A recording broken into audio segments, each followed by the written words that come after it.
High!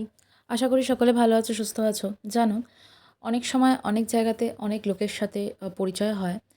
পরিচয় হওয়ার পর এটাই বুঝি, সেটা চাকরির ক্ষেত্রে হোক বা কলেজে হোক, কলেজ লাইফ থেকেই আমি দেখে আসছি জিনিসগুলো, যে আমার বয়সী একটা মেয়ে বা ছেলে যে আমার অপর প্রান্তে রয়েছে, আমার ফ্রেন্ড বা আমার কলিগও হতে পারে। তারা আমার বয়সী, বাট তারা আমার থেকে অনেক বেশি চিল মারছে। কী করে চিল মারছে? বিকজ তাদের জীবনে হয়তো আমার মতো অত আ পিছুটান নেই। পিছুটান মানে ঠিক কীরকম? মানে এমনও আছে যে তারা আমার কলেজে দেখেছি তারা তাদের বাবার গাড়ি করে, ভালো গাড়ি করে কলেজে পড়তে আসছে। তো ওগুলো দেখে আমি এটাই ভাবতাম যে হ্যাঁ, আমি দাঁড়িয়ে থাকতাম বাসের জন্য, বাস পাচ্ছি না ঘন্টার পর ঘন্টা। আমাকে ব্রেক করে, করে যেতে হবে ৩-৪ বার। বাট ফাইন, আমি তাদেরকে দেখে এটাই ভাবতাম যে ঠিক আছে, একদিন হয়তো আমারও এই দিনটা আসবে।